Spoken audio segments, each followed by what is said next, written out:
Assalamualaikum warahmatullahi wabarakatuh. Perkenalkan, nama saya Pani Alpiana. Saya merupakan anggota ekstrakurikuler Marching Band Nada Syiar Nurul Falah Korps, Madrasah Sanawiyah dan Madrasah Aliyah MA Ma'arif 2 Malangbong, angkatan 12. Berdirinya saya di sini akan membacakan kultum dengan tema Menggapai Surga dari Pintu Ar-Rayyan.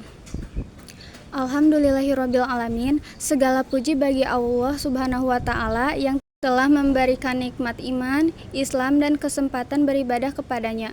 Sholawat serta salam semoga tercurah kepada Nabi Muhammad SAW, keluarga, sahabat, dan seluruh umatnya hingga akhir zaman. Hadirin yang dirahmati Allah, setiap kita tentu ingin masuk surga. Surga adalah tempat penuh kenikmatan, tanpa kesedihan, tanpa rasa sakit, tanpa kelelahan. Tahukah kita bahwa di surga ada pintu khusus bagi orang-orang yang berpuasa? Pintu itu bernama Ar-Rayyan. Hadis tentang pintu Ar-Rayyan. Rasulullah SAW bersabda, sesungguhnya di surga ada sebuah pintu yang disebut Ar-Rayyan. Orang-orang yang berpuasa akan masuk melalui pintu itu pada hari kiamat. Tidak ada seorang pun yang masuk melalui pintu itu selain mereka. Akan dikatakan, di mana orang-orang yang berpuasa? Maka mereka berdiri dan tidak ada yang masuk melalui pintu itu selain mereka. Jika mereka telah masuk, pintu itu ditutup dan tidak ada lagi yang masuk melaluinya. Hadis riwayat Bukhari dan Muslim.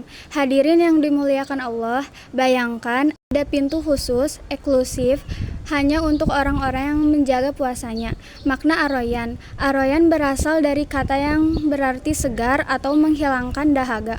Ini sangat indah karena orang yang berpuasa menahan haus dan lapar di dunia. Maka di akhirat Allah balas dengan kesegaran dan kenikmatan yang luar biasa. Apa yang kita tahan di dunia karena Allah, akan Allah ganti dengan kenikmatan yang abadi. Siapa yang berhak masuk Ar-Rayyan? Bukan sekedar orang yang menahan lapar dan haus, tetapi orang yang satu, menjaga puasanya dari dosa, menjaga lisannya dari ghibah, menjaga matanya dari maksiat. Ikhlas karena Allah, konsisten dalam puasa, baik wajib maupun sunnah.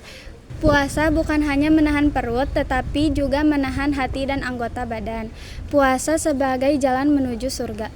Allah Subhanahu wa taala berfirman dalam Quran surat Az-Zumar ayat 73. A'udzu billahi minasyaitonir rajim. Bismillahirrahmanirrahim.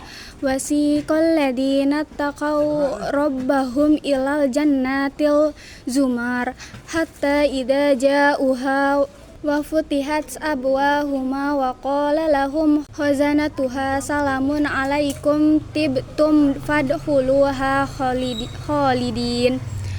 Artinya, dan orang-orang yang bertakwa kepada Tuhannya diantar ke dalam surga secara berkelompok.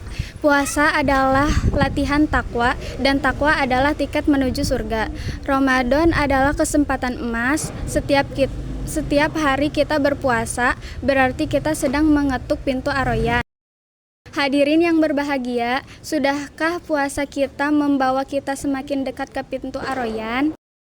Bukan hanya sekedar rutinitas. Semoga Allah menjadikan kita termasuk orang-orang yang dipanggil pada hari kiamat, di mana orang-orang yang berpuasa, lalu kita berdiri dengan penuh kebahagiaan dan masuk melalui pintu Ar-Rayyan menuju surganya. Amin ya robbal alamin. Sekian kultum dari saya. Semoga apa yang saya berikan pada kultum ini bisa bermanfaat bagi saya selaku pemberi ceramah dan umumnya bagi semua hadirin yang mendengarkan dan menonton kultum saya. Amin ya robbal alamin. Wallahul muwafiq ila aqwamit thoriq. Wassalamualaikum warahmatullahi wabarakatuh.